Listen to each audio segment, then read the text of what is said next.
সমাজে আছে নানান কিছুর প্রচলন, এরই মাঝে সঠিক কোনটি জানেন কি ভাইগণ?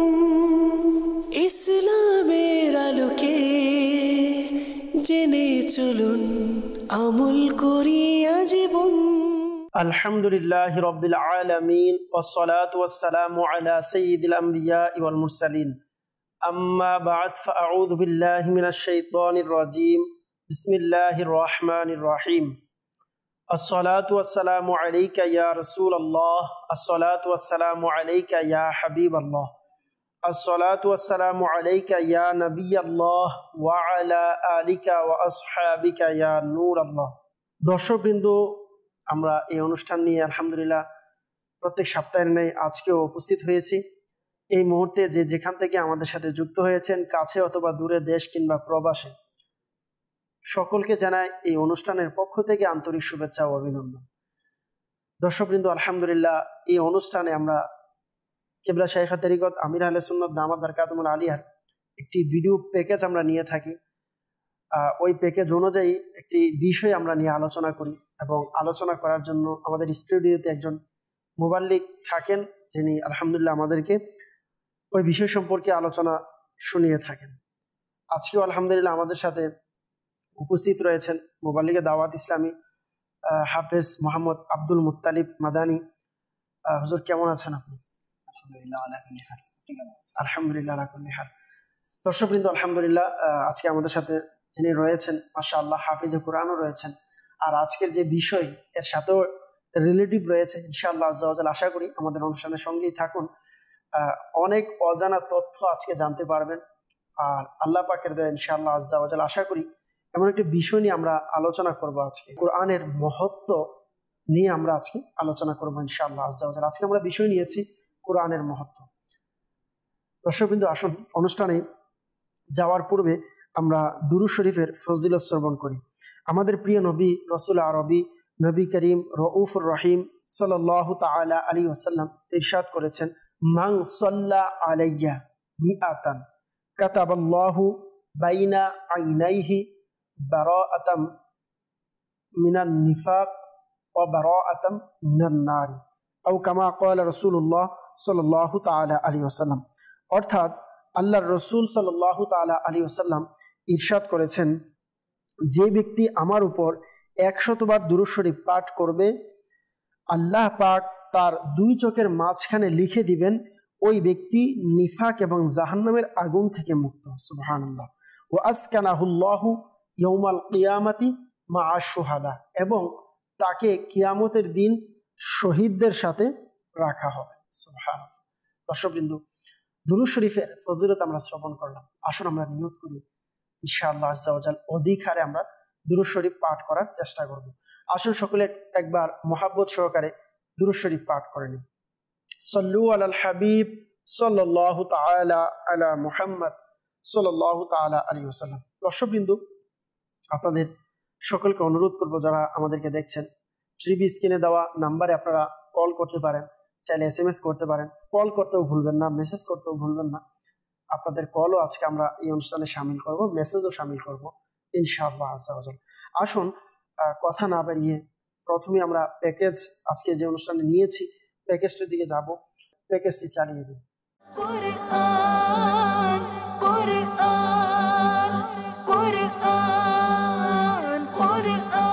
সূরা কদরের একটি আয়াতের অনুবাদ এমন রয়েছে যে, নিশ্চয়ই আমি এই কোরআনকে শবে কদরে নাজিল করেছি। আমার প্রশ্ন হলো, কোরআন মাজিদ কি শুধু শবে কদরের বিভিন্ন রাতেই নাজিল হয়েছে? আরও একটি বিষয়, তাওরাত শরীফ আল্লাহর কালাম, জাবুর শরীফ আল্লাহর কালাম, ইনজিল শরীফ আল্লাহর কালাম এবং কোরআন শরীফ আল্লাহর কালাম। যেহেতু এগুলোর সবকটি আল্লাহর কালাম, তাহলে কোরআন মাজিদ সবচেয়ে মর্যাদাপূর্ণ হলো কিভাবে? শুনেছি যে যখন কিয়ামত ঘনিয়ে আসবে তখন কোরআন মাজিদ উঠিয়ে নেওয়া হবে। আর এও শুনেছি যে যখন কিয়ামত ঘনিয়ে আসবে তখন কোরআন মাজিদের হুরুফ উড়ে চলে যাবে। বাস্তবেই কি এমনটা হবে? আর যদি এমনটি হয়, সেক্ষেত্রে যারা কোরআনের হাফিজ তাদের অন্তরে কোরআনে মাজিদ সংরক্ষিত রয়েছে সেগুলোর কি হবে? প্লিজ শেখ বলুন তাহলে সঠিক কোনটি? আল্লাহ আল্লাহ, দেখুন 4টি কিতাবই প্রসিদ্ধ, তাছাড়া সহিহাও রয়েছে। ইনজিল শরীফ, তাওরাত শরীফ, জাবুর শরীফ এবং কোরআন শরীফ, এগুলো সবকটি আল্লাহর কালাম, আর তা মুনাজ্জাল মিনাল্লাহ। অন্যান্য কিতাবে লোকেরা যা সংযোজন করেছে সেগুলো তো প্রত্যাখ্যিত, তবে প্রকৃতপক্ষে যেগুলো আল্লাহর পক্ষ থেকে নাজিল হয়েছে, আল্লাহর কালাম, সেগুলো সব বরাবর। সেক্ষেত্রে বলা হয় যে এটি উত্তম আর এটি শ্রেষ্ঠ এমন নয়। তবে কথা হলো, এই যে 3টি কিতাব যেগুলোর আমি নাম নিয়েছি, এগুলো শুরু থেকে শেষ পর্যন্ত সবটুকু সত্য, 100% সত্য। তবে সেই যুগ পর্যন্ত এগুলোর বিধান কার্যকর ছিল। এখন এগুলোর উপর আমল করা যাবে না। কোরআন মজিদ চলে এসেছে, নতুন বিধান এসেছে, সুতরাং এখন এর উপর আমল করা হবে। তবে এখনও সেগুলোর উপর ঈমান রাখতে হবে যে সেগুলোর প্রতিটি অক্ষর সত্য। সেগুলোর একটি অক্ষরও যদি অস্বীকার করা হয় যে তাওরাত শরীফের এই কথাটি ভুল, ইনজিলে অমুক কথাটি ভুল, তাহলে সে ইসলাম থেকে বেরিয়ে যাবে। নাজিলকৃত ইনজিলের কথা বলছি, বর্তমানে যে ছাপানো ইনজিল পাওয়া যায় আমি সেটির কথা বলছি না, যা আল্লাহর পক্ষ থেকে নাজিল হয়েছে। তাতে বিন্দু পরিমাণ কোনো একটি অক্ষরেরও অস্বীকার করার সুযোগ নেই। না কোনো মুসলমান ভাবতেও পারে যে নাউযুবিল্লাহ, আল্লাহ পাক কোনো ভুল কথা বলতে পারেন, নাউযুবিল্লাহ। এ কথাটা বলতেও আমার ভালো লাগছে না। আমাদের বিশ্বাস আছে, প্রত্যেকটি অক্ষরের উপর বিশ্বাস আছে, ঠিক আছে? এ হলো এর প্রথম অবস্থা। দ্বিতীয়ত, আল্লাহর পক্ষ থেকে নাজিল হওয়া কোরআনুল কারীম, ইন্না আনজালনাহু ফি লাইলাতুল কদর, নিশ্চয়ই আমি এটিকে অর্থাৎ কোরআনকে লাইলাতুল কদরে অবতীর্ণ করেছি। তো এটি লাওহে মাহফুজ থেকে দুনিয়ার আসমানে একসাথে অবতীর্ণ হয় কোরআনুল কারীম। লাইলাতুল কদরের গুরুত্ব কেন? এটাই এর কারণ যে সেই রাতে কোরআন নাজিল হয়েছিল। আচ্ছা, এখন 23 ইয়ার্সে, 23 বছরে আল্লাহ পাক একটু একটু করে, যেটাকে ধারাবাহিক বলা হয়, পর্যায়ক্রমে যেভাবে আল্লাহ চেয়েছেন অনুরূপভাবে নিজ ইচ্ছায়, নিজ অনুগ্রহে কিছু কিছু অংশ স্বীয় মাহবুব সাল্লাল্লাহু আলাইহি ওয়াসাল্লামের উপর নাজিল করেছেন, অবতীর্ণ করেছেন। দীর্ঘ 23 বছরে এই কোরআনুল কারীম পরিপূর্ণ অবতীর্ণ হয়। প্রশ্নের মধ্যে তো উত্তম হওয়ার কথা বলা হয়েছে, সুতরাং এর মধ্যে উত্তম রয়েছে, তবে কালামুল্লাহ নিজস্ব মর্যাদায় অটল। যা যা আল্লাহ পাক নাজিল করেছেন সেগুলো সব আল্লাহর কালাম। তবে স্বয়ং কোরআনে মাজিদ ফুরকানে হামিদের এক সূরা অপর সূরার তুলনায় মর্যাদা রাখে। সূরা ইখলাস রয়েছে, তা যদি 3 বার পড়া হয় তাহলে সম্পূর্ণ কোরআনের সওয়াব রয়েছে। অনুরূপভাবে কিছু আয়াত ও সূরা রয়েছে যা বিশেষভাবে এই উম্মতকে প্রদান করা হয়েছে, যেমন সূরা বাকারার সর্বশেষ 2 আয়াত। তাছাড়া অনুরূপ কোরআনের 200 আয়াত এমন রয়েছে যা তাওরাত, জাবুর, ইনজিলের মধ্যে ছিল না। সেগুলো বিশেষভাবে এই উম্মতকে নবী করিম সাল্লাল্লাহু আলাইহি ওয়াসাল্লামের সদকায় দেওয়া হয়েছে। সুবহানাল্লাহ। সুতরাং শ্রেষ্ঠত্ব হওয়ার ব্যাপারে সঠিক মত হলো যে একে অপরের উপর শ্রেষ্ঠত্ব সওয়াবের ভিত্তিতে আল্লাহ পাক প্রদান করেন। জি, আমি বলছিলাম কালাম হওয়ার দিক থেকে। জি, কালাম হওয়ার দিক থেকে সবগুলোই আল্লাহর কালাম, আল্লাহর কালাম। তাছাড়া ঈমান আনয়নের দিক থেকেও সবগুলো এক সমান। অনেকে বলতে পারে যে এই কিতাবকে অস্বীকার করছে সুতরাং সে পথভ্রষ্ট, আর অমুক কিতাবকে অস্বীকার করেছে সুতরাং কাফির। এমন নয়, একটি অক্ষরকে অস্বীকার করলেও, কেননা আল্লাহ এই অক্ষর অবতীর্ণ করেছেন, যদি এটিকে আমরা না মানি, ঈমান না আনি, নাউযুবিল্লাহ, এমনটা ভাবতেও পারবে না কোনো মুসলমান। চোখ বন্ধ, আমরা ঈমান এনেছি এবং সত্যায়ন করেছি। হাফিজদের অন্তর থেকে উঠিয়ে নেওয়া হবে, অর্থাৎ ভুলিয়ে দেওয়া হবে, কারো স্মরণে থাকবে না। লিখার ক্ষেত্রে যেমন ব্ল্যাকবোর্ডে অনেকে লিখে টেক্সটের মাধ্যমে আয়াত লেখা হয়, অথবা ডিলেট নামে একটি শব্দ আসে এবং ডিলেট করে দেয়া হয়, এই অর্থে বলা হয়নি। সল্লু আলাল হাবিব সাল্লাল্লাহু আলা মুহাম্মদ। দর্শকবৃন্দ, আলহামদুলিল্লাহ, আমরা খুবই সুন্দর প্যাকেজ আজকে দেখতে পেলাম। আমির আহলে সুন্নাত দামাত বারকাতুহুল আলিয়া কয়েকটি বিষয় আমাদেরকে অবগত করেছেন। তার মধ্য থেকে আমরা বুঝতে পারলাম যে আলহামদুলিল্লাহ কুরআনুল কারীমের মহত্ব, যে আল্লাহ পাক রব্বুল আলামিন শবে কদরের রাত্রে এটিকে অবতীর্ণ করেছেন, আর এই জন্য আল্লাহ তাআলা এই রাতকেও আল্লাহ তাআলা সম্মানিত করেছেন। কোরআন এর মহত্ব আজকের বিষয় আমরা নিয়েছি। কোরআনের মহত্ব কেমন, যে এই রাতে অবতীর্ণ হয়েছে, এই জন্য এই রাতকে আল্লাহ তাআলা মর্যাদাবান বানিয়ে দিয়েছেন। আল্লাহ পাক রব্বুল আলামিন এই রাতের কত ফজিলত আল্লাহ তাআলা নিজের কুরআনুল কারীমের মধ্যে বর্ণনা করেছেন। দর্শকবৃন্দ, আলহামদুলিল্লাহ, আল্লাহ তাআলার দয়ায় আলহামদুলিল্লাহ মুসলমান আমরা রয়েছি। আর আমাদেরকে আল্লাহ পাক রব্বুল আলামিন হাবিব সাল্লাল্লাহু তাআলা আলাইহি ওয়াসাল্লামের ওসিলায় এমন কিতাব দান করেছেন, আল্লাহু আকবার, যে কিতাবের অসংখ্য ফজিলত আলহামদুলিল্লাহ হাদিসে মুবারাকাও রয়েছে এবং কুরআনুল কারীমের আয়াতও রয়েছে। খুদ কুরআনুল কারীম, আল্লাহু আকবার, যেটির ব্যাপারে আল্লাহ তাআলা নিজে বলেছেন যে বাল হুয়া কুরআনুম মাজিদ ফি লাউহিন মাহফুজ, আল্লাহু আকবার, যে ব্যাপারে আল্লাহ তাআলা নিজেই ইরশাদ করেছেন যে এটি লৌহে মাহফুজের মধ্যে লিপিবদ্ধ ছিল। আলহামদুলিল্লাহ। তো মাদানী চ্যানেলের দর্শকবৃন্দ, কোরআনের মহত্ব নিয়ে ইনশাআল্লাহ আজকে আমরা আলোচনা শ্রবণ করব। আরেকটি বিষয় আমরা জানলাম যে বর্তমান সময়ে প্রায় সময় সোশ্যাল মিডিয়াতে দেখা যায় রাস্তায় দাঁড়িয়ে দাঁড়িয়ে মাআযাল্লাহ অনেকে বলে এটি তাওরাত, এটি ইনজিল, এটি জবুর, এরকম বলে মানুষকে ফ্রিতে বিতরণ করে থাকে। তো বর্তমান সময়ে যেগুলো আছে এগুলো পড়াও যাবে না, আমাদেরকে পড়াও উচিত নয়, কারণ এগুলো মন গড়া হয়ে থাকে। তবে আলহামদুলিল্লাহ কোরআন এমন একটি কিতাব, বলা হচ্ছে যে আল্লাহ তাআলা আসমানি যে সকল কিতাব নাজিল করেছেন সমস্ত কিছু আল্লাহ তাআলা 4টি যে বিশেষ কিতাব রয়েছে তার মধ্যে আল্লাহ তাআলা দিয়েছেন। তাওরাত শরীফ, জবুর, ইনজিল, এবং এই সমস্ত কিতাবের মধ্যে আল্লাহ তাআলা যত মর্যাদা, যত শান মান, যত কিছু আলোচনা করেছেন সমস্ত কিছু আল্লাহ তাআলা কুরআনুল কারীমের মধ্যে বয়ান করেছেন, বর্ণনা করেছেন। তার মানে আসমানি সকল কিতাবে যা কিছু রয়েছে এই সমস্ত কিছু একত্রিত আল্লাহ তাআলা কুরআনুল কারীমের মধ্যে প্রদান করেছেন। সুবহানাল্লাহ। যাই হোক, যেহেতু আমাদের সাথে আজকে মোবাইলে দাওয়াত ইসলামী আমাদের আব্দুল মুত্তালিব ভাই রয়েছেন, ইনশাআল্লাহ ইনার থেকে শ্রবণ করব কোরআনের মহত্বর ব্যাপারে। জি হুজুর। আলহামদুলিল্লাহি রাব্বিল আলামিন ওয়াসসালাতু ওয়াসসালামু আলা সাইয়্যিদিল মুরসালিন, আম্মা বা'দ, ফাআউযু বিল্লাহি মিনাশ শাইতানির রাজিম, বিসমিল্লাহির রহমানির রহিম। আপনি শুরুতেই বলছিলেন মাশাআল্লাহ যে কোরআন এমন একটা বিষয় যে তার কারণে কদরের রাত্র হয়েছে, একটা সম্মানিত রাত্র হয়েছে। সেই রাত্রের ব্যাপারে আল্লাহ তাআলা বলেছেন যে এটা 1000 রাত্রের চেয়েও উত্তম, মূল্যবান। আমরা যদি দেখি তো কোরআনে পাকের সব দিক থেকেই কোরআনে পাকের একটা মর্যাদা রয়েছে। আল্লাহ তাআলা কোরআনে পাকের মর্যাদা, এর মাহাত্ম্য বুঝাতে গিয়ে মাহাত্ম্য তুলে ধরেন যে আমি যদি কোরআনকে পাহাড়ের উপর অবতীর্ণ করতাম, পাহাড়ের উপর নাজিল করতাম, তাহলে পাহাড় চূর্ণ বিচূর্ণ হয়ে যেত। লাউ আনজালনা হাযাল কুরআন আলা জাবালিন লারাআইতাহু খাশিআন মুতাসাদ্দিআন মিন খাশিয়াতিল্লাহ। যে আমি যদি কোরআনকে পাহাড়ের উপর নাজিল করতাম হাবিব, আপনি দেখতেন যে পাহাড়গুলো চূর্ণ বিচূর্ণ হয়ে গেছে। এর মাহাত্ম্য কতটুকু, এর বিশেষত্ব, এর মর্যাদা কত বড় হতে পারে যে পাহাড় জানি আমরা পাথরের, সে পাহাড় চূর্ণ বিচূর্ণ হয়ে যেত। এটার মর্যাদা তো আল্লাহ তাআলা একটা মিসাল দ্বারা আমাদেরকে বুঝিয়েছেন এর মাহাত্ম্যটা। সেই কোরআন আজকে অবলীলায় হাফিজ কোরআন ধারণ করছে, লালন করছে নিজের সিনার মধ্যে। আর আমরা জানি যারা এই কোরআন নিয়ে কবরে যাবে তাদের একটা বিশেষ মর্যাদা রয়েছে। আচ্ছা, কোরআনে পাকের তো আয়াত দ্বারা আমরা বুঝতে পারি যে মর্যাদা রয়েছে।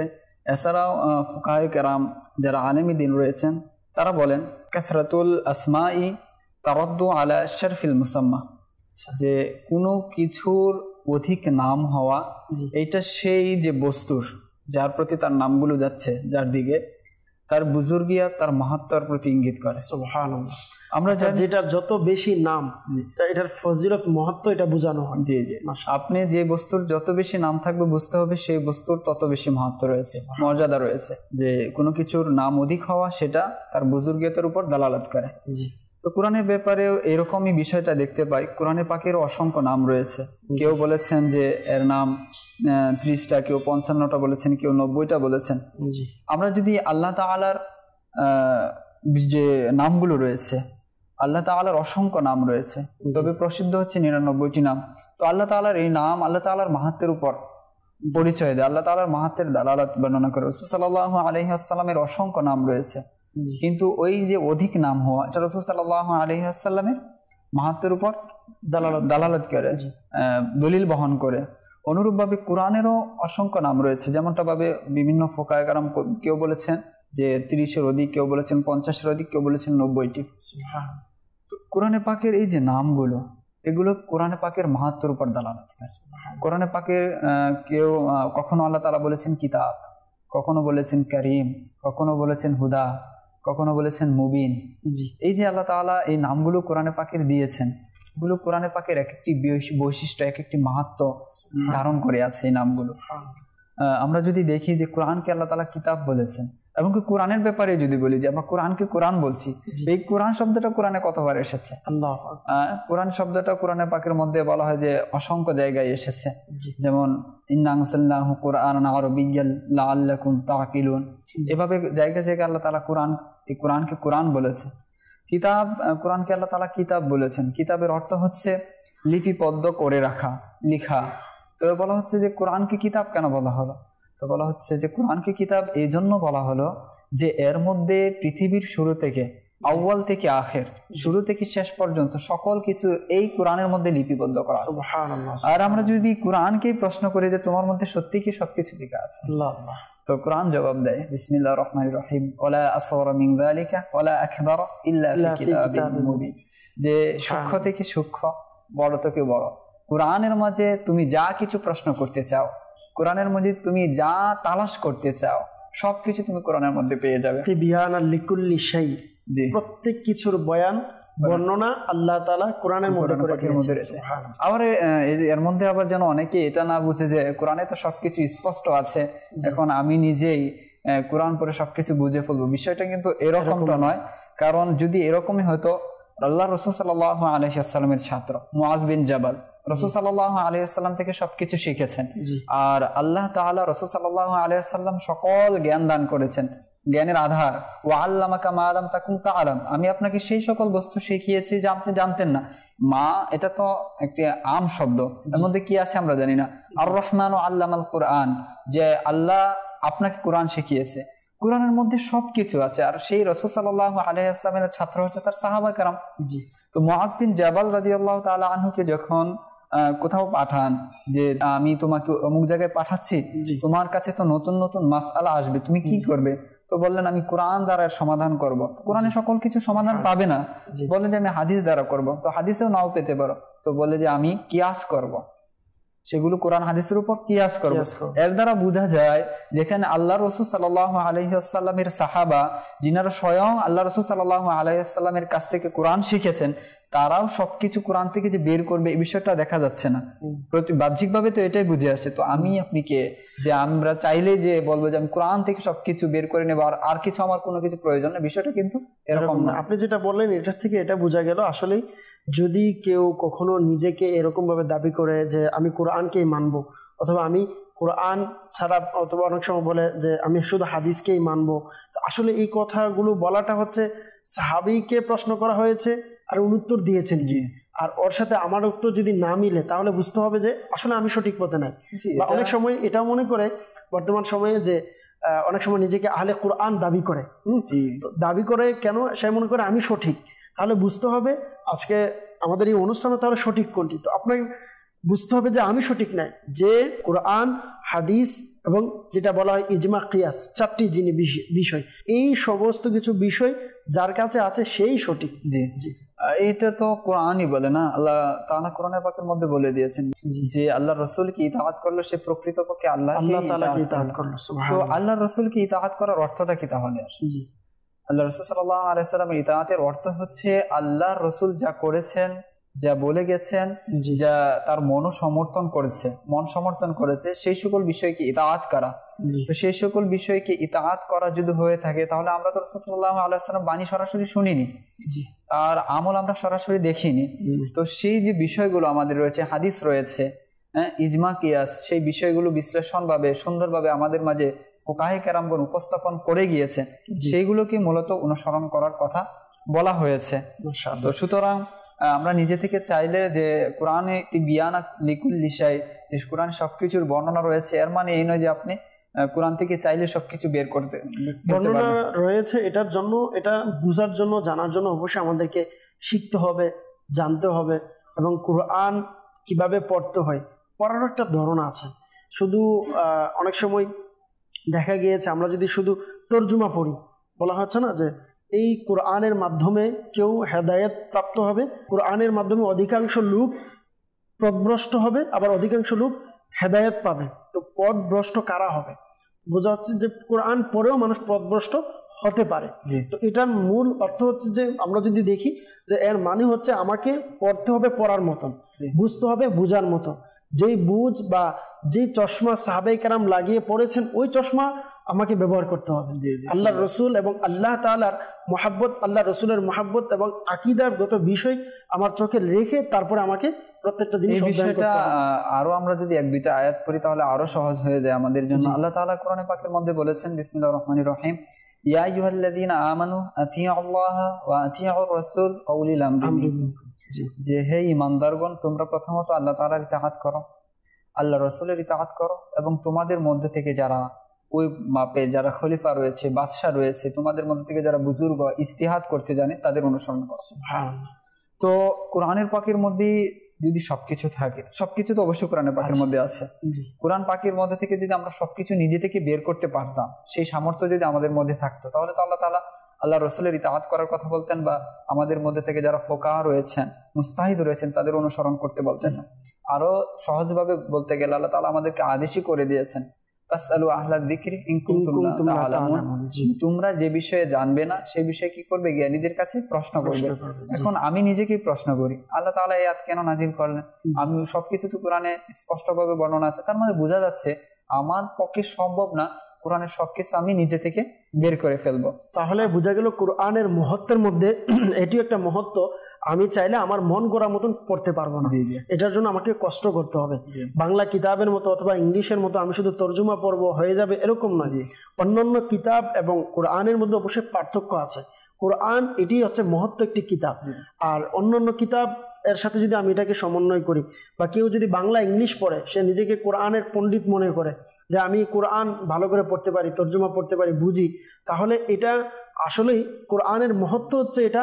অন্য কিছু নিয়ে যে ব্যক্তি বিশ্লেষণ করবে চলবে, সে এই কোরআনের ব্যাপারে বা মাজাল্লাহ কোনো বিষয় নিজে থেকে তাখরিজ করবে, এটা তার অধিকার নেই। আপনার কোরআনের একটি মুআজিজা, একটি বৈশিষ্ট্য অন্যরকম, এটা যে কিয়ামত পর্যন্ত এর থেকে নতুন নতুন বিষয় বেরোতে থাকবে। আচ্ছা, কোরআন এই জন্যই বলা হয় যে কোরআন কখনো পুরাতন হয় না। আল্লাহু আকবার। যদিও 1400 বছর আগে নাজিল হয়েছে, এটা এখনো পর্যন্ত এটা নতুন। কোরআন এটা বিজ্ঞান নয়। আমরা যদি কোরআনে পাকের অন্য একটি আয়াতে দেখি, আল ইয়াউমা নুনাজ্জিকা বিবাদানিকা লিতাকুনা লিমান খালফাকা আয়া, কোরআনের এই যে বৈশিষ্ট্য যে কোরআন সর্বদা নতুন, এর মধ্যে থেকে নতুন নতুন বিষয় সর্বদা বেরোতে থাকবে এবং এখনো বেরোচ্ছে। কোরআনে পাক আরো বর্তমান সময়ে আমরা যদি দেখি বিজ্ঞান অনেক উপরে চলে গেছে বা আমরা অনেক উন্নত করেছে। তো আমরা যদি এর পিছের কারণ দেখি, আসলেই কিন্তু যারা অমুসলিম তারাও এই কোরআন থেকে বিশ্লেষণ করে এবং কোরআন থেকে তারা বিভিন্ন জিনিস বের করে এরপরে কিন্তু এরা আবিষ্কার করছে। কোরআন প্রতিনিয়ত রিসার্চ হচ্ছে যে আসলে এটা কোনো মানব সৃষ্ট গ্রন্থ নয়, এটা প্রকৃতপক্ষে স্রষ্টার গ্রন্থ, স্রষ্টার কালাম। আমি যে আয়াতটি বলছিলাম, আল ইয়াউমা নুনাজ্জিকা বিবাদানিকা লিতাকুনা লিমান খালফাকা আয়া, যে আজ সেই দিন, নুনাজ্জিকা বিবাদানিকা, আমি তোমার শরীরকে কি করলাম? হেফাজত করলাম, বাঁচিয়ে নিলাম। কেন? লিমান খালফাকা আয়া, যে তোমার পরবর্তীতে যারা আসবে তাদের জন্য একটা নিদর্শন থাকবে। এটা আল্লাহ তাআলা ফেরাউনকে উদ্দেশ্য করে বলেছিলেন। আচ্ছা, তো পরবর্তীতে দেখা গেল ফেরাউনের এই যে দেহ যেটা আল্লাহ তাআলা হেফাজত করে রেখেছেন, সেটা প্রায় 1300 বছর পর এটা নিয়ে গবেষণা চললো, যে আল্লাহ তাআলা যে বলেছেন যে তার দেহকে আল্লাহ তাআলা সংরক্ষণ করে রেখেছেন। এটা তো রাসূল সাল্লাল্লাহু আলাইহি ওয়াসাল্লাম তখন মানুষদেরকে শুনিয়েছিলেন যে আল্লাহ তাআলা এই আয়াত নাজিল করেছে। তো এটা আসলে কতটুকু গ্রহণযোগ্য, এটা বিশ্লেষণ করতে লাগলো যে এই যে ফেরাউন যার ব্যাপারে আয়াত নাজিল হয়েছে, আল্লাহ রাসূল সাল্লাল্লাহু আলাইহি ওয়াসাল্লাম না কখনো মিশর গিয়েছেন, না কখনো ফেরাউনকে দেখেছেন। তো এই যে তার দেহকে সংরক্ষণ করার বিষয়টা, এটাকে গবেষণা করে দেখলেন যে কোরআন বলেছে যে তার দেহকে আল্লাহ তাআলা সংরক্ষণ করেছেন। এই যে ঘটনাটা ইসলামের সাথে আমাদের ফেরাউনের সাথে যে বিষয়টা রিসার্চ করে দেখা গেল যে আল্লাহ রাসূল সাল্লাল্লাহু আলাইহি ওয়াসাল্লাম যেভাবে বলেছেন হুবহুব সকল বৈশিষ্ট্য ফেরাউনকে যে আল্লাহ তাআলা হেফাজত করেছেন, তার দেহটাকে সকল বৈশিষ্ট্য এর মধ্যে বিদ্যমান রয়েছে। তো বৈজ্ঞানিক তো যারা বিজ্ঞানী তারা তো আশ্চর্য হয়ে গেল, না তিনি কখনো মিশরে গিয়েছেন, না ফেরাউনকে দেখেছেন, কিন্তু তার ব্যাপারে এই যে অদৃশ্যের সংবাদ দিলেন, এটা কিভাবে? তখন অনেকেই বিশ্বাস করতে বাধ্য হয়েছিল যে কোরআন সত্য, কারণ যদি সত্য না হতো, তার ব্যাপারে যে সংবাদ দেওয়া হয়েছে, না তিনি কখনো মিশরে গিয়েছেন, না কখনো ফেরাউনকে দেখেছেন, না, তাহলে এই সংবাদ তিনি কিভাবে পেলেন? অবশ্যই স্রষ্টা জানিয়েছে, আর এটা স্রষ্টার কালাম। তো এটাই হচ্ছে কোরআনের মুজিজা। কোরআন থেকে সর্বদা নতুন নতুন কিছু বেরোতে থাকবে, এবং সারা জীবন মানুষ এটার পিছনে যদি ব্যয় করে, তাহলে এটাকে প্রতিনিয়তই যে বলবে যে এর শেষ হয়ে গেছে এর খাজানা, এরকমটা হবে না। প্রতিনিয়ত কিছু না কিছু বেরোতে থাকবে, আর বের হচ্ছে। মাশাআল্লাহ। মাদানী চ্যানেলের দর্শকবৃন্দ, আলহামদুলিল্লাহ আমরা শুনছিলাম আসলেই আল্লাহ তাআলা আলহামদুলিল্লাহ কি মর্তবা, কি মহান ফজিলত কুরআনুল কারীমকে আল্লাহ তাআলা দিয়েছেন, তা যদি আমরা আলোচনা করি কখনোই শেষ করতে পারবো না। আল্লাহ তাআলা আলহামদুলিল্লাহ এত মর্যাদা দিয়েছেন। তো যাই হোক, যারা আমাদের সাথে যুক্ত রয়েছেন, অনেকে আমাদেরকে কল করছেন। তো প্রথমেই আমরা কিছু কল নিব, দেখবো কে কোন জায়গা থেকে আমাদেরকে কল করেছেন। জি, কল শুনিয়ে দিন। মোহাম্মদ মেহরাজ হোসেন, কুমিল্লা থেকে। জি, আমি আপনাদের অনুষ্ঠান চ্যানেলটা দেখছি, আমার অনেক ভালো লাগছে, আপনাদের কথাগুলা খুব ভালো লাগতেছিল। আমার জন্য দোয়া করবেন, আমি সবসময় মাদানী চ্যানেল দেখতে পারি। মাশাআল্লাহ মাশাআল্লাহ। মেহরাজ হোসেন ভাই, কুমিল্লা থেকে আপনি কল করেছেন, আপনি আমাদেরকে দেখছেন, মাশাআল্লাহ। আপনাকে অসংখ্য মুবারকবাদ প্রিয় ভাই, আপনি আমাদেরকে কল দিয়ে উৎসাহিত করার জন্য, মাশাআল্লাহ। জি, পরবর্তী কল। আমার নাম মোহাম্মদ আব্দুল মজিদ, গাইবান্ধা জেলা, সুন্দরবন থানা। আমরা মাদানী চ্যানেল দেখি, মাদানী চ্যানেলের কথাবার্তা, মাদানী চ্যানেলের খুব ভালো লাগে। মাশাআল্লাহ, গাইবান্ধা থেকে আপনি আমাদেরকে কল করেছেন, আপনি মাদানী চ্যানেল দেখেন, মাদানী চ্যানেল আপনার অনেক ভালো লাগে।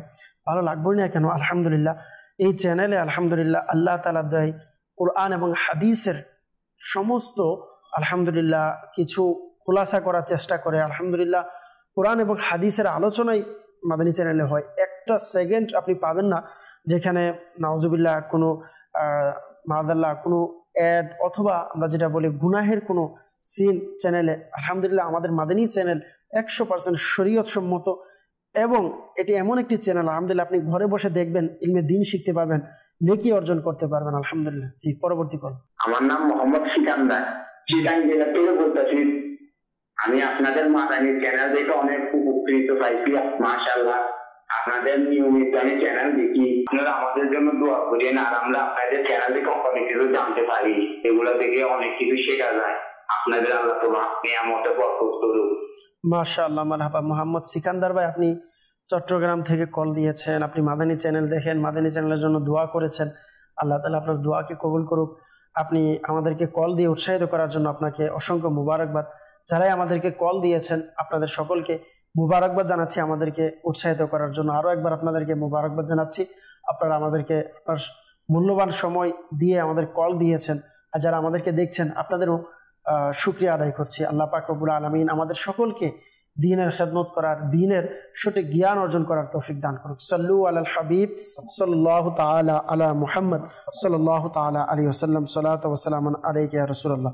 প্রিয় দর্শকবৃন্দ, অনেকেই আমাদের সাথে রয়েছেন, ফেসবুকে যারা আমাদেরকে দেখছেন, মোহাম্মদ মুজাম্মেল ভাই আমাদের সাথে যুক্ত হয়েছেন, এরপর মোহাম্মদ আব্দুল হান্নান ভাই আমাদের সাথে আছেন, আমাদেরকে দেখছেন। মোহাম্মদ জালালউদ্দিন কাদেরী ভাই, ইনি জানিয়েছেন মাশাআল্লাহ মারহাবা, চমৎকার আলোচনা চলছে, ইনি আমাদেরকে কমেন্টস করেছেন। আমাদের সাথে রয়েছেন মোহাম্মদ তারিক হুসাইন ভাই, মাশাআল্লাহ।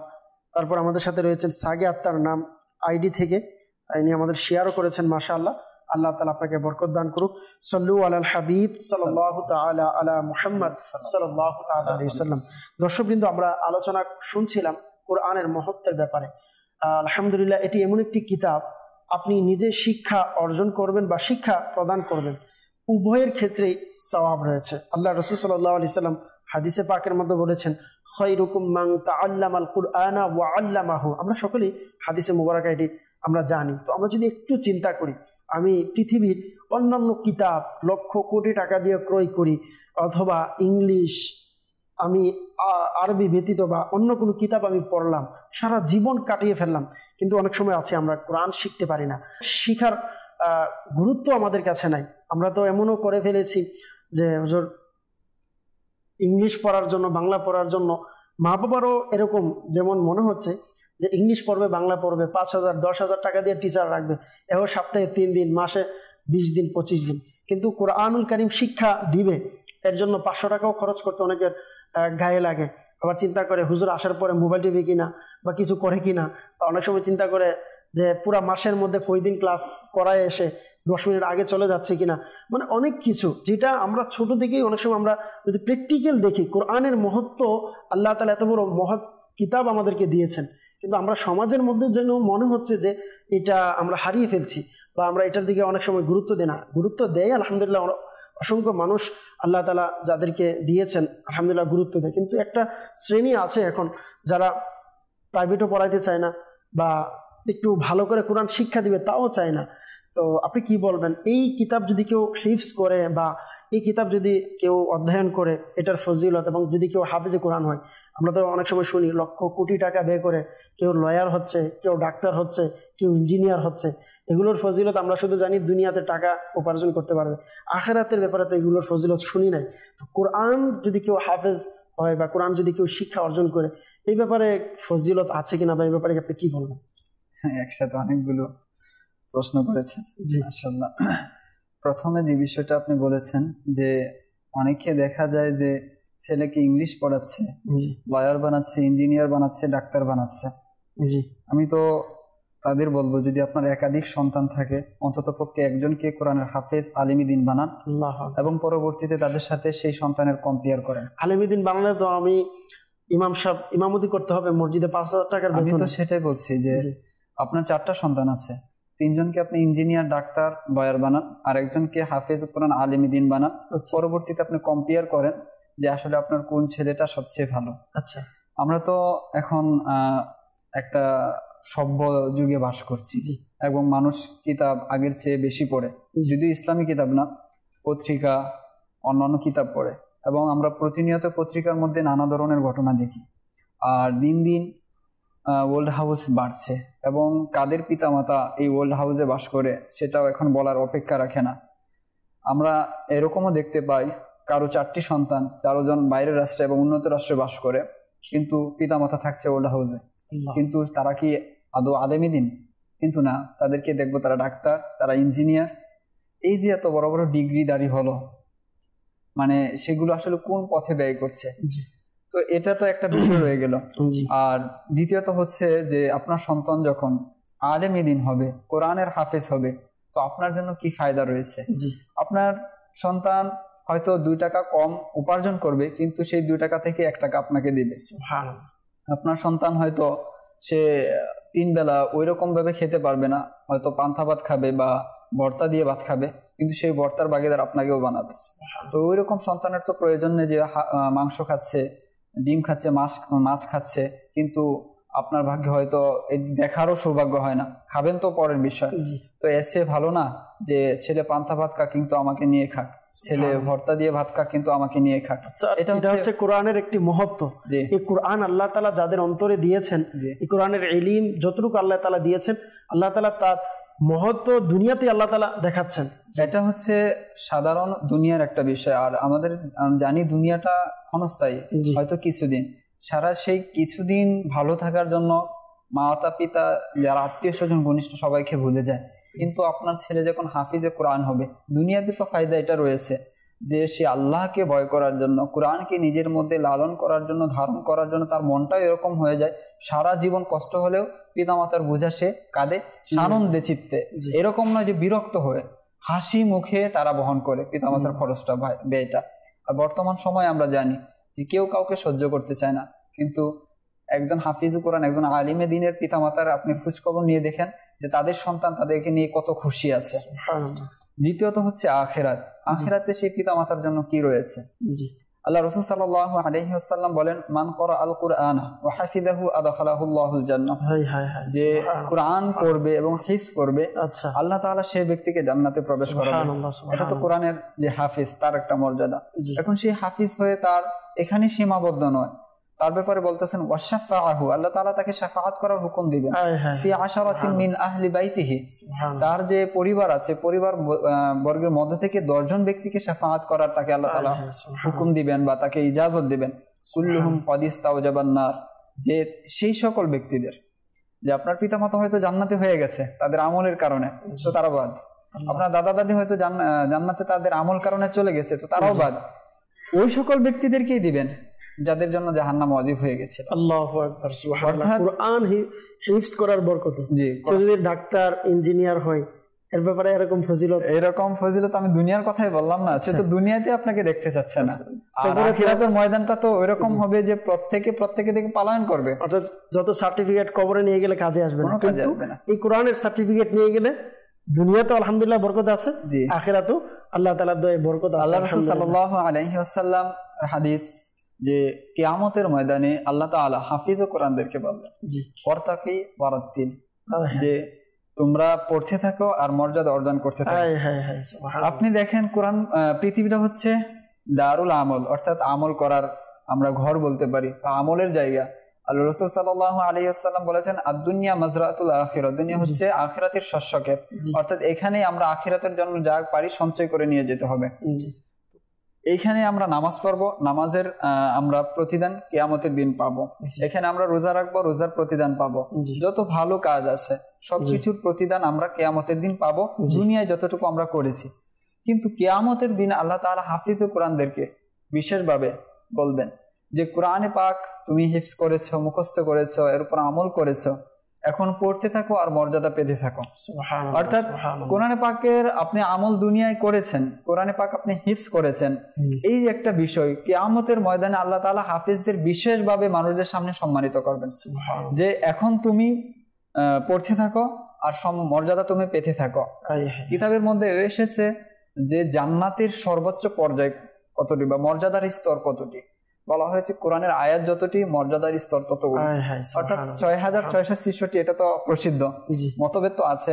জান্নাতের মধ্যে যে মর্যাদাটা সেটা কোরআনের আয়াতের সাথে রিলেটেড, অর্থাৎ একজন হাফিজে কোরআন আল্লাহ পাক সেদিন হুকুম করবে পড়তে থাকো আর মর্যাদাবান হতে থাকো, তোমার মর্যাদা তুমি নিতে থাকো। তো একজন হাফিজে কোরআন, সে কোরআন তেলাওয়াত করতে করতে করতে করতে সর্বোচ্চ পর্যায়ে যেটা শেষ ঠিকানা যেটা মর্যাদা, সেখানে গিয়ে উপনীত হবে। আল্লাহু আকবার। আল্লাহ রাসূল সাল্লাল্লাহু আলাইহি ওয়াসাল্লাম বলেন যে উলবিসা ওয়ালিদাহু তাজান ইয়াউমাল কিয়ামা, কোরআনে হাফিজদের ব্যাপারে হাদিসটা এসেছে যে আল্লাহ তাআলা কোরআনের হাফিজদেরকে তাদের পিতামাতাদেরকে এমন একটি তাজ পরাবেন, কিয়ামতের দিন একটি তাজ পরাবেন। উলবিসা ওয়ালিদাহু তাজান ইয়াউমাল কিয়ামা, আল্লাহ তাআলা কিয়ামতের দিন বিশেষভাবে তাদের একটি মুকুট পরাবেন, আর মুকুটের যে জুতি হবে সেটা সূর্যান্ন হবে, তাদেরকে এমন পোশাক পরিধান করাবেন যে পোশাকের মূল্য দুনিয়ার সকল কিছুর বিনিময়ে এই পোশাকের মূল্য হবে না। আল্লাহু আকবার, সুবহানাল্লাহ। আলহামদুলিল্লাহ, শুনছিলাম। আসলে দেখেন, আমরা এখন যে আলোচনাটা করছি এটা কিন্তু কোরআনের শুধু মহত্ব না, কোরআনকে যারা হেফজ করেছে তার মহত্ব আমরা শুনছি না। আল্লাহু আকবার, মানে কোরআন এটা কেমন একটা বরকতময় কিতাব। হাই সুবহানাল্লাহ। আল্লাহ তাআলা আমাদের সকলকে সঠিকভাবে কোরআন পড়ার তৌফিক দান করুক, আমিন। আসলে দর্শকবৃন্দ, অনেক দুঃখের ব্যাপার হলেও এটি সত্য, আমরা অনেকেই ভালো ইংলিশ পড়তে পারি, ভালো ইংলিশ জানি, মাসালাও অনেক কিছু বলে দিতে পারি, অনেক কিছু পড়তে জানি, কিন্তু কোরআন সহিষ্ণুভাবে পড়তে পারি না। কোরআন আমার সময় নেই, কোরআন শিখার সময় নেই, কোরআন শিখতে পারি না। অনেক, বা যারা এই মুহূর্তে দেখছেন আলহামদুলিল্লাহ আপনারা শুনছেন, আপনারও মনে হতে পারে যে আমি কোথায় শিখবো বা কোথায় আছে। আলহামদুলিল্লাহ আপনাকে বলবো, দাওয়াত ইসলামীর আলহামদুলিল্লাহ এক ডিপার্টমেন্টও আছে যেটাকে প্রাপ্তবয়স্ক কোরআন শিক্ষা বলা হয়ে থাকে। আল্লাহ পাক রব্বুল আলামিন আমাদেরকে কোরআনের মহত্ব, কোরআনের মর্যাদা, মান, সম্মান, এর সমস্ত বরকত আমাদেরকে নসিব করুক। দর্শকবৃন্দ, আমরা আলোচনা শুনছিলাম যে কোরআনের মহত্বের ব্যাপারে। আমাদের সাথে যারা ফেসবুকে যুক্ত হয়েছেন তাদের নামটি একটু নেব। মোহাম্মদ রবিউল করিম ভাই আমাদেরকে কমেন্টস করেছেন, মাশাআল্লাহ। তারপর আমাদের সাথে তহিদুল ইসলাম সজীব ভাই রয়েছেন, মোহাম্মদ আব্দুর রহিম আত্তারি ভাই রয়েছেন, তারপর আমাদের সাথে রেজাউল করিম ভাই আমাদের সাথে যুক্ত রয়েছেন, তৌসিফ ভাই আমাদের সাথে যুক্ত রয়েছেন, সজীব আহমেদ ভাই আমাদের সাথে যুক্ত রয়েছেন, আমাদেরকে দেখছেন নূর হুসাইন ভাই, তানজিল রাজা ভাই, মোহাম্মদ আরিফ আত্তারি ভাই আমাদের সাথে, নূরে মদিনা আইডি থেকে যুক্ত রয়েছেন, আমিরুল ইসলাম আত্তারি ভাই আমাদের সাথে যুক্ত রয়েছেন, সুহেল আহমেদ চৌধুরী ভাই ইনি কমেন্টস করেছেন, মাশাআল্লাহ। শাহ নাবিল আত্তারি থেকে আমাদের সাথে যুক্ত রয়েছেন। দর্শকবৃন্দ যারা আমাদের সাথে যুক্ত রয়েছেন, মাশাআল্লাহ, আপনাদেরকে বলবো আমাদের অনুষ্ঠানটি দেখতে থাকুন, ইনশাআল্লাহ কোরআনের ব্যাপারে আরো তথ্য আপনারা জানতে পারবেন। জি হ্যাঁ, শুনছিলাম আমরা কোরআনের মহত্বের ব্যাপারে। আলহামদুলিল্লাহ, কোরআনুল কারীম এটি এমন মহৎ একটি কিতাব যে কোরআনের ব্যাপারে মহান আল্লাহ পাক রব্বুল আলামিন সূরা ওয়াকিয়ার 77 নং আয়াতে মুবারাকা থেকে 80 নং আয়াতে মুবারাকায় ইরশাদ করেছেন, বিসমিল্লাহির রহমানির রহিম, ইন্নাহু লাকুরআনুন কারীম, নিশ্চয়ই এটি সম্মানিত কিতাব। হায় হায়, যেখানে আল্লাহ তাআলা নিজে বলে দিচ্ছেন ইন্নাহু লাকুরআনুন কারীম, নিশ্চয়ই এটি একটি সম্মানিত কিতাব। এরপর বললেন ফি কিতাবিম মাকনুন, আর যা আছে এক গোপন কিতাবে। আল্লাহু আকবার। কোরআনের মহত্ব মর্যাদা কি, আপনি যতই টাকাওয়ালা হন, যতই বড়লোক হন, যতই আপনি দুনিয়াবি শক্তিশালী হন, আপনি কোরআনকে ধরতে পারবেন না পবিত্রতা ব্যতীত। আপনি যদি পবিত্র ছাড়া কিতাব ধরেন তাহলে আপনি গুনাহগার হবেন। এটি এমন একটি কিতাব, আপনাকে পবিত্রতার সাথে এই কোরআনকে টাচ করতে হবে, ছুঁইতে হবে। এরপর আল্লাহ তাআলা কোরআনে পাকের মধ্যে বললেন তানজিলুম মির রব্বিল আলামিন। হায় হায়, এটির মহৎ বোঝার জন্য এত যদি যথেষ্ট না, আল্লাহ পাক রব্বুল আলামিনের পক্ষ থেকে নাজিল হয়েছে, নাজিলকৃত কোরআন। আল্লাহ তাআলা আমাদেরকে কোরআনের বরকত আমাদের সকলকে নসিব করুক, মাশাআল্লাহ। আল্লাহ পাক রব্বুল আলামিন অন্তরের যত মরিচা আছে, অন্তরের শিফা হিসাবে আল্লাহ তাআলা কোরআনকে পাঠিয়েছেন। মাউইযাতুম মির রাব্বিকুম, আল্লাহর পক্ষ থেকে এটি নসিহত পাঠিয়েছেন। জি, বলছিলেন যে অনেকেই অনেক টাকা খরচ করে অন্যান্য জ্ঞান অর্জন করছে। জি, আচ্ছা, এখানে একটা জিনিস আবার উল্লেখ করে দিই, হয়তো অনেক আবার মন খারাপ করতে পারে। এটার মানে এটা না যে কেউ যদি ডাক্তার হয়, ইঞ্জিনিয়ার, আমরা এনাদেরকে খারাপ বলবো। হ্যাঁ, ডাক্তার, ইঞ্জিনিয়ার যাই হোক, সর্বপ্রথম তো কোরআন তো শিখতে হবে। অবশ্যই কোরআন শিখতে হবে। জি, যে আবার অনেকেই মানসিক আপনার ব্যাধিতেও ভুগে, শান্তি পায় না। তো তাদের জন্য যে আমরা দেখি যে বিভিন্ন এখন প্রতিষ্ঠান থেকে, বিভিন্ন বড় বড় আপনার ভার্সিটি থেকে মানে এই সংবাদগুলো এখন আসছে আত্মহত্যার বা সুসাইড, মানসিক অশান্তির কারণে। তো তাদের জন্য বলবো বিশেষভাবে যে কোরআন পড়ুন। আপনি বলছিলেন অনুনাজ্জিলু মিনাল কোরআনি মা হুয়া শিফাউন ওয়া রাহমাতুল লিল মুমিনিন, যে কোরআন হচ্ছে এমন একটি বিষয় যেটা হচ্ছে শিফা। হ্যাঁ, আমরা শিফা করি, আরোগ্য খুঁজি। আমরা যে মনোবিজ্ঞানী আছে তাদের কাছে যে আমার আসলে কি সমস্যাটা, আমি ধরতে পারছি না, আমি কি কারণে আসলে বিষাদে ভুগি, আমার কেন বিষণ্ণতা, আমি নিজেও বুঝতে পারছি না, তখন আমরা একজন মনোবিজ্ঞানীকে খুঁজি। তো সকল শিফা, সকল রোগের আরোগ্য হচ্ছে এই কোরআন। কোরআনের আয়াতগুলো পাঠ করুন, আপনার মনে শান্তি চলে আসবে। আল্লাহ তাআলা বলছেন আলা বিযিকরিল্লাহ তাতমাইন্নুল কুলুব, যে আল্লাহ তাআলার যে জিকির, আর কোরআন হচ্ছে অনেক বড় একটা জিকির। আপনি বললেন ইন্না নাহনু নাযালনা যিকরা, আল্লাহ তাআলা স্বয়ং এই কোরআনকে কি বলেছেন? জিকির বলেছেন। তো সেই জিকির করার ব্যাপারে বলা হয়েছে এবং অন্তরের প্রশান্তি এই জিকিরের মধ্যেই রয়েছে। সুতরাং বলবো, ঠিক আছে, আপনি ডাক্তার হচ্ছেন, যদি নিয়ত ভালো থাকে যে মানুষের সেবা করার, অবশ্যই এর মধ্যেও বরকত রয়েছে, এর মধ্যে সওয়াব রয়েছে, যদি আপনার নিয়ত ভালো থাকে। পাশাপাশি কোরআনটাকেও শেখা। কোরআনের মহত্ব বিষয়ে বলতে গেলে তো এটা দীর্ঘ আলোচনা, অনেক যারা ফুকাহে কেরাম আলোচনা করেছেন, ঘন্টা আলোচনা করেছেন। কোরআনের ব্যাপারে যে এর মহত্ব বোঝাতে গিয়ে আল্লাহ তাআলা বলেছেন বিসমিল্লাহির রহমানির রহিম কুল ফাতু বিসূরাতিন মিন মিসলি, যে এটা এরকম সম্মানী কিতাব, এটা এমন একটা কিতাব যে তোমরা এর যদি যারা অস্বীকার করো, তো এর যে সূরাগুলো রয়েছে এর মতো তো কোনো একটি সূরা নিয়ে আসো। কুল ফাতু বিসূরাতিন মিন মিসলি, শুধু তোমরা যে একা সেটা করবে না, ওয়াদউ শুহাদাকুম মিন দুনিল্লাহ, আল্লাহ এবং আল্লাহওয়ালা যারা আছে তাদের ব্যতীত তোমাদের যারা সহযোগী আছে, তোমাদের সঙ্গ যারা দেয়, সকলকে নিয়ে নাও, তারপরে এর মতো একটা সূরা নিয়ে এসো। তো অপারগ হয়ে গেল ফা ইল্লাম তাফআলু ওয়া লান তাফআলু, যে তোমরা পারবে না, যদি না পারো তাহলে কখনো পারবে না, অর্থাৎ এটা তোমাদের দ্বারা সম্ভবই না, সম্ভব না, চাইলেও পারবে না। তারপরে বলা হচ্ছে তারপরে যদি তোমরা এটাকে অস্বীকার করো, তোমরা ওই আগুনকে ভয় করো যেটার ইন্ধন হচ্ছে মানুষ এবং পাথর। তো এই ব্যাপারে চমৎকার ঘটনা তো রয়েছে আপনার এখানে। প্রথমত আল্লাহ তাআলা বলেছেন একটি সূরা নিয়ে আসার জন্য, পরবর্তী বলেছেন যে এর মতো 10টি কোনো আয়াত নিয়ে আসা, পরবর্তী বলছেন যে 10টি আয়াত লাগবে না, একটি আয়াতই নিয়ে আসা, সেটাও অপারগ হলো। তো যখন আল্লাহ তাআলা এই চ্যালেঞ্জ জানালো, তো মক্কার কাফেররা যারা ছিল আল্লাহ তাআলাকে অস্বীকার করতে, তারা ঠিক করলো যে আমরা এর মতন একটা সূরা নিয়ে আসবো। তো তারা এর জন্য একটা তহবিল সংগ্রহ করলো, যে এর জন্য কিছু মানুষ তো নিযুক্ত করতে হবে যারা হুবহু এরকম কিছু আয়াত বানিয়ে নিয়ে আসতে পারবে, যারা মক্কার মধ্যে অনেক নাম দামি যারা কি ছিল, কবি ছিল, যারা সাহিত্যিক, বালাগাত, ফুসাহাতের মধ্যে অনেক অলংকারবিদ যারা ছিল, এবং তাদের ওই সকল যুগের যারা কবি ছিল এদের কবিতাগুলো এখনো পাঠ করানো হয় আরবের যে সাহিত্যটাকে বোঝার জন্য, আরবে ভাষাটাকে সাবাই মুআল্লাকাতে একটা কিতাব আছে, আপনি তো পড়েছেন, জামিয়াতুল মদিনাতে পড়া হয়। আসলে এটা পড়লে বোঝা যায় যে আসলে আরবির মধ্যে কত কিছু আছে, তো সেই সকল পণ্ডিত আর আরবদের নিজেরা গর্ব করে বলতো আমরা আরবি, আর বাকি সকল মানুষদেরকে বলতো যে উজমি, অর্থাৎ এরা বুবা, আমাদের সামনে এদের কথা বলার যোগ্যতাই নেই। অর্থাৎ তাদের ভাষাটার গভীরতা এরকম ছিল এবং এর মধ্যে যে আপনার শব্দের ভান্ডার এত বিশাল, একদম অনেক বিশাল একটা ভান্ডার, শব্দ ভান্ডার হচ্ছে আরবি ভাষাটা। ঠিক আছে, তো তারা সবাই একত্রিত হয়ে গেল এবং তহবিল সংগ্রহ করলো যে ওইরকম একটা অনুরূপ কোরআনের মতো সূরা নিয়ে আসবে। তারা দীর্ঘদিন পর নিয়ে আসলো আল ফিল মালফিল। তো এটা শুনে বড়রা কি বলবে, ছোট বাচ্চারা হাসতে লাগলো যে কি নিয়ে আসলো, 1 বছরে তো গবেষণা করে। পরবর্তী বলতে লাগলো তোমরা তো শুধু টাইম নষ্ট করলা, নতুন কিছু করো। বললো, তারা আশ্বস্ত করলো যে আমরা আসলে নতুন কিছু নিয়ে আসছি, আপনারা আবার আমাদেরকে টাকা দিন।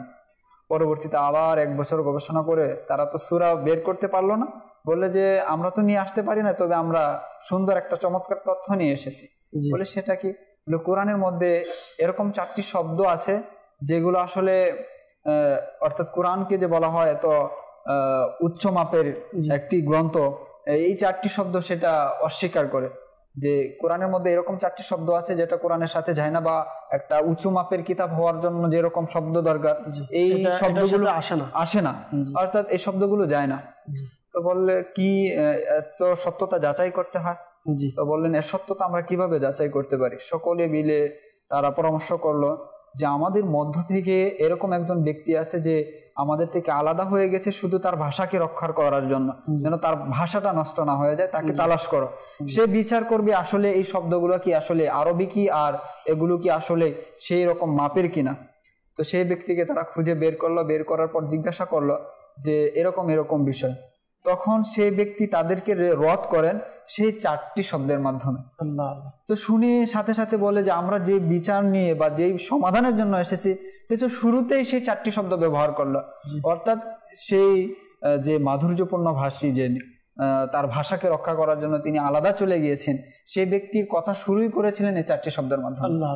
তার মানে বোঝা যাচ্ছে যে কোরআন ওইরকম একটা গ্রন্থ যার মধ্যে সকল কিছু রয়েছে। আপনার এটা ভাষার মাধুর্যতা যদি বলি, জ্ঞানের গভীরতা যদি বলি, আর আপনার শ্রুতি মধুর বিষয়টি, সবগুলো রয়েছে কোরআনে পাকের মধ্যে। সুবহানাল্লাহ। বলা হয়ে থাকে যে কোরআন এটি এমন একটি কিতাব যে আমরা দুনিয়াতে যেভাবে লাইট ব্যবহার করি, অন্ধকারের জন্য লাইট ব্যবহার করা হয়, তো কবরের অন্ধকার, কিয়ামতের অন্ধকার, ফুলসিরাতের অন্ধকার, এই ফুলসিরাতের অন্ধকারের জন্য, কবরের অন্ধকারের জন্য কিছু লাইট রয়েছে, নূর রয়েছে। তো তার মধ্যে থেকে বলা হচ্ছে যেমন নামাজ আছে, এভাবে বলা হচ্ছে কোরআন এটি একটি নূর। এবং বলা হচ্ছে যে এরকম বুজুর্গদের ব্যাপারে ঘটনাও রয়েছে যে আল্লাহ তাআলা দে আলহামদুলিল্লাহ, যখন কোনো বুজুর্গ একজনের ব্যাপারে বর্ণিত আছে, আল্লাহর একজন নেককার বান্দা, সে সব সর্বদা কোরআনের তেলাওয়াত করত। তো আল্লাহ তাআলার দয়ায় ইনি যখন মৃত্যু হলো, ইনার কবরে যাওয়ার পর ফেরেশতারা যখন ইনাকে কোনো কারণে, ইনার ভুলের কারণে, গুনাহের কারণে ওই ব্যক্তিকে জাহান্নামে নেওয়ার জন্য আসছে, তখন কুরআনুল কারীম এক এক সময় যখন পায়ের দিক থেকে আসলো, তখন পায়ের সামনে গিয়ে দাঁড়ালেন, যখন সামনের দিক থেকে ধরতে আসলেন তখন সামনের দিক থেকে গিয়ে বাধা হয়ে দাঁড়ালেন। তো ফেরেশতারা প্রশ্ন হচ্ছে তুমি কে? তো উত্তর দিল যে আমি হচ্ছে কোরআন, আমি ওই কোরআন, যেই কোরআনকে এই ব্যক্তি রমজানুল মুবারকে রাত্রে দাঁড়িয়ে দাঁড়িয়ে জাগ্রত হয়ে ইবাদত করে এবং তেলাওয়াত করেছে। তো বলা হচ্ছে তাহলে তোমার কাজ কি? তো বলা হচ্ছে যে আমি যতক্ষণ পর্যন্ত একে এখান থেকে, তার বিপদ থেকে উদ্ধার না করবো, ততক্ষণ আমি তার সাথে থেকে যাব না। সে দুনিয়াতে আমার সঙ্গ দিয়েছে, এখন আমি তার সঙ্গ দিব। সুবহানাল্লাহ। তো কুরআনুল কারীম এটি এমন একটি কিতাব আল্লাহ তাআলার দেয়া আলহামদুলিল্লাহ, যা আমার কবরে কাজে আসবে, আমার হাসরে কাজে আসবে, আমার ফুলসিরাতে কাজে আসবে, এবং এটি আমার আপনার প্রত্যেকের কবরের নূর হিসাবে যদি ব্যবহার হয়। আর এটি হচ্ছে আলহামদুলিল্লাহ কয়েকটির মধ্যে একটি হচ্ছে কোরআন, যেটি আলো হিসাবে, নূর হিসাবে ব্যবহার হবে, এবং এমন একটি কিতাব পৃথিবীর মধ্যে ওয়াহিদ একটি কিতাব, যে কিতাব মানুষকে শাফাআত করবে। সুবহানাল্লাহ। এখন অনেকে যারা বলে যে শাফাআত নাই, শাফাআত নাই, কোরআনের মহত্বের মধ্যে তো একটা মহত্ব, কোরআন শাফাআত করবে, হাদিসে পাকের মধ্যেও আছে। তো এখানে মাআযাল্লাহ এরকম বলা, যাই হোক আমাদের অনুষ্ঠান তো আর ওইদিকে না, এতটুকুই মূল কথা যে আলহামদুলিল্লাহ কোরআনুল কারীম এটি এমন একটি কিতাব যা আমার আপনার দুনিয়া এবং আখিরাতকে সুন্দর করবে। আমরা যদি আমাদের বুজুর্গানে দিনের ব্যাপারে দেখি, তাদের কোরআনের প্রতি কি রকম মহব্বত ছিল। আচ্ছা, ইমাম আজম আবু হানিফা রাহমাতুল্লাহ তাআলা আলাইহির জীবনীর মধ্যে অধ্যয়ন করলে পাওয়া যায় জি যে তিনি এত কোরআন খতম দিয়েছেন যে তার যে জীবনীটা রয়েছে 10 বছর বাদ দিয়ে পরবর্তী যে জীবনীটাকে যদি হিসাব করা হয় তাহলে প্রতি 3 দিনে তিনি একবার খতম কোরআন দিয়েছেন, খতমে কোরআন করেছেন। অর্থাৎ 10 বছর পর থেকে বাকি যে সময়টা প্রতি 3 দিনে তিনি একটি কোরআন, তার মানে প্রতিদিন তিনি 10 পারা করে তেলাওয়াত করেছেন। অথচ তিনিও কিন্তু দুনিয়াদারি করে গিয়েছেন। তিনিও কিন্তু যে পৃথিবীর যে ব্যবসা বাণিজ্য, দুনিয়ার যে ব্যবসা বাণিজ্য তিনি করেছেন, তার অনেক বড় ব্যবসার প্রতিষ্ঠান ছিল, তিনি অনেক বড় ব্যবসায়ী ছিলেন। তো এতগুলো করার পরে কিন্তু কোরআনের প্রতি তাদের একটা মহাব্বত, তাদের ভালোবাসা থেকে তারা কিন্তু ঠিকই কোরআন তেলাওয়াত করে নিয়েছেন। ওমর ফারুক রাদিয়াল্লাহু তাআলা আনহু সকালে উঠে কোরআন নিতেন আর চুমু খেতেন, এটা আমার রবের কালাম, এটা আমার রবের কালাম। হ্যাঁ, আলী রাদিয়াল্লাহু তাআলা আনহু বলেন, যখন আমার আল্লাহ তাআলার সাথে কথা বলতে ইচ্ছা হয় তখন আমি কোরআন পড়তে থাকি। তো কোরআনুল কারীম তো রবের কালাম, এর চেয়ে বড় মর্যাদাপূর্ণ আর কি হতে পারে? আমার রবের কালাম, আমি শিখছি বা পড়ছি, মানে আমার রবের সাথে আমার যুক্ত হচ্ছে, আমি রবের সাথে আমি কালাম করছি। সুবহানাল্লাহ, একটু যদি চিন্তা করা হয়। আর যেহেতু মাশাআল্লাহ আলোচনার দিকে আসবো, অনেক সোশ্যাল মিডিয়ার দর্শকবৃন্দ আমাদের সাথে আছেন মাশাআল্লাহ।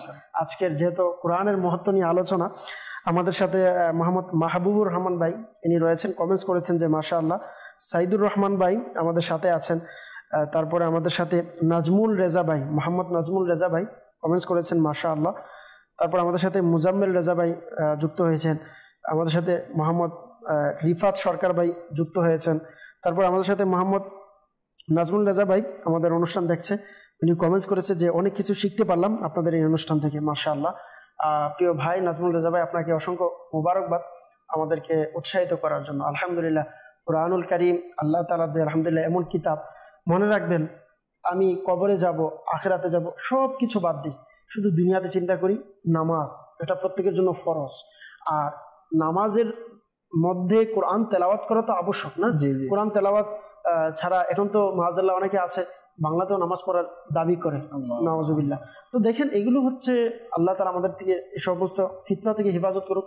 কোরআন আমাকে আপনাকে শিখতে হবে, এখানে কোনো অজুহাত চলবে না। হুজুর আপনি শেষ পর্যায়ে কি বলবেন?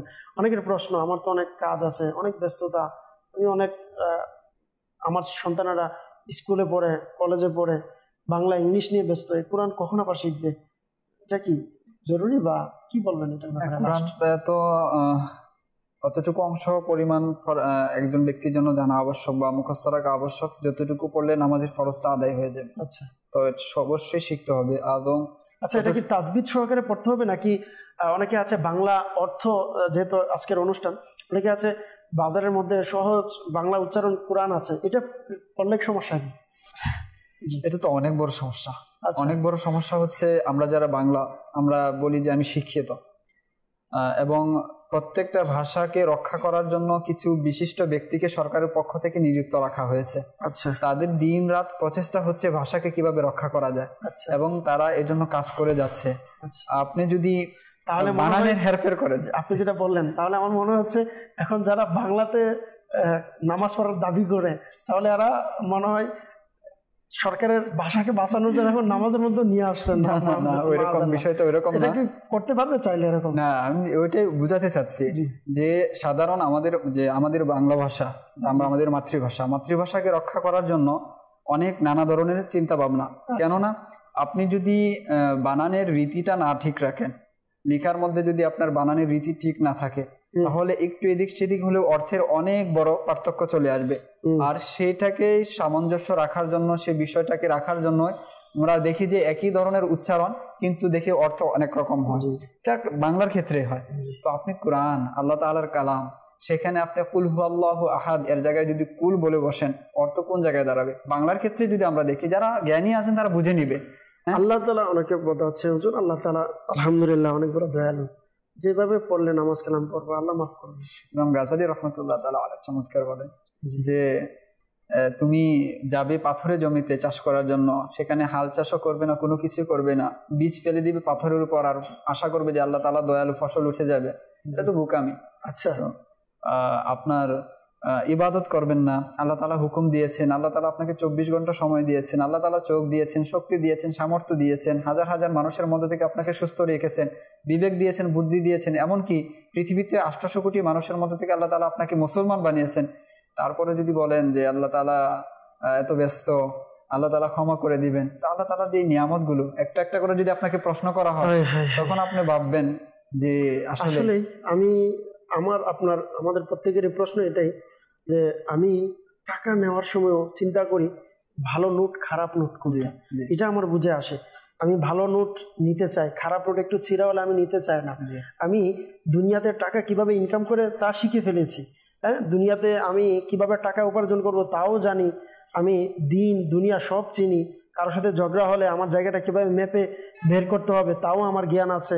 হ্যাঁ, কারোর সাথে খাবার বসতে হলে আমি কিভাবে খেলে আমারটা ঠিক মতো খেতে পারবো, আমি 3 বেলা না খেলে বাঁচবো না, এটারও আমার জ্ঞান আছে। সবাইকে আমরা কিন্তু কোনো কিছুকে তাচ্ছিল্য করছি না। আপনার প্রত্যেকটা বিষয়ে জ্ঞান রাখেন, আপনি এটা ভালো জ্ঞান রাখেন, তবে কোরআনের জ্ঞানও রাখতে হবে। আমরা যদি আমাদের বুজুর্গানেদের বা পূর্ববর্তী ব্যক্তিদের জীবনী দেখি, মনোবিজ্ঞানী সর্বপ্রথম কারা ছিল, কারাই পৃথিবীতে বড় বড় যে বিষয়গুলো আবিষ্কার কারা শুরু করেছিল, কারা জ্যামিতিকে পাণ্ডিত্য অর্জন করেছিল, প্রত্যেকটা ক্ষেত্রে দেখবো যে সর্বপ্রথম সেই মুসলমানদের নামই আসে। তো তারা কি কোরআন পড়েননি? কোরআন থেকে তারা এলেম অর্জন করেছেন, পরবর্তী সেটা কাজে লাগিয়েছেন। অতএব আমাদের রিসার্চ, আমাদের জ্ঞান অধ্যয়ন শুরুটা কোরআন থেকে হওয়া উচিত। যখন আমরা পরিপূর্ণভাবে এটাকে আমরা অকল কিছু উৎস হিসাবে নিব, তখন আমাদের কাছ থেকে আসতে কোরআন থেকে সবকিছু আমাদের কাছে আসবে, যে কোরআনে বর্ণনা রয়েছে, কোরআনে সবকিছু রয়েছে, কোরআনে আমাকে গাইডলাইন দিবে যে এইভাবে চলো, তাহলে আমরা সঠিক পথ পেয়ে যাবো সকল ক্ষেত্রে। মারহাবা। আমাদের অনুষ্ঠান প্রায় শেষের দিকে। আমাদের সাথে অনেকে যুক্ত হয়েছেন, তাদের নামগুলো নিব একবার। মোহাম্মদ আরিফ আত্তারি ভাই, তারপরে মাহমুদুর রহমান ভাই আমাদেরকে কমেন্টস করেছেন, তারপরে আলমগীর আত্তারি ভাই জানিয়েছেন খুব গুরুত্বপূর্ণ আলোচনা, মাশাআল্লাহ বা জানিয়েছেন। আমিন আইয়ুব ভাই মাশাআল্লাহ আমিন লিখেছেন। তারপরে আমাদেরকে আলামিন আত্তারি ভাই আমাদের সাথে আছেন। তারপরে আব্দুল করিম ভাই মাশাআল্লাহ লিখেছেন, চট্টগ্রাম ফটিকচুরি থেকে ইনি দেখছেন, মাশাআল্লাহ, আল্লাহ তাআলা বরকত দান করুন। দর্শকবৃন্দ, অনুষ্ঠানও দেখতে দেখতে প্রায় শেষের দিকে চলে আসছে। তো এতটুকুই বলবো, কোরআন আমাদেরকে শিখতে হবে, কোরআন আমাদেরকে জানতে হবে। কোরআনুল কারীম এটি এমন একটি কিতাব, একটি হরফ পড়লে আল্লাহ তাআলা আমাদেরকে 10টি নেকি আল্লাহ তাআলা আমাদেরকে দান করবেন। সুবহানাল্লাহ। কোরআনুল কারীম ধরলে সওয়াব, বুঝলে সওয়াব, দেখলে সওয়াব, হাতে নিলে সওয়াব, বুকে লাগালে সওয়াব, একে মহাব্বত করলে এর প্রতিদান আছে, একে ভালোবাসলে এর প্রতিদান আছে। আল্লাহ তাআলা খুশি হবেন, আল্লাহ রসুল খুশি হবেন যখন আমি কোরআন শিখবো, কোরআন জানবো, আমার আখিরাত সুন্দর হবে। কেন শিখবো না? যাই হোক, আমাদের অনুষ্ঠান শেষের দিকে। আলহামদুলিল্লাহ, এই সমস্ত বিষয়ে আলোচনা জানা এগুলো আমাদের জন্য খুবই গুরুত্বপূর্ণ। শেষ মুহূর্তে যদি 2 বাক্যে কোনো মেসেজ আপনার থাকে, আব্দুল মুত্তালিব ভাইকে বলবো, বলে ইনশাআল্লাহ আমরা বিদায় নেব ইনশাআল্লাহ। জি, একটা হচ্ছে আপনার ঘরে যদি শান্তি চান, নিজের অন্তরে শান্তি চান, কোরআনকে আঁকড়ে ধরুন। কোরআনকে গিলাপের মধ্যে পেঁচিয়ে কোনো এক জায়গায় ফেলে রাখবেন না, অবশ্যই সেটাকে প্রতিদিন বুকের মধ্যে পেঁচানোর চেষ্টা করুন। জি, বুকে লাগানোর চেষ্টা করুন। আল্লাহ পাক রব্বুল আলামিন আমাদের সকলকে দ্বীনের খেদমত করার, দ্বীনের সঠিক জ্ঞান অর্জন করার তৌফিক দান করুন। সাল্লু আলাল হাবিব সাল্লাল্লাহু তাআলা আলা মুহাম্মদ সাল্লাল্লাহু তাআলা আলাইহি ওয়াসাল্লাম। সমাজে আছে নানান কিছুর প্রচলন, এরই মাঝে সঠিক কোনটি জানেন কি ভাইগণ? ইসলামের আলোকে জেনে চলুন, আমল করিয়া জীবন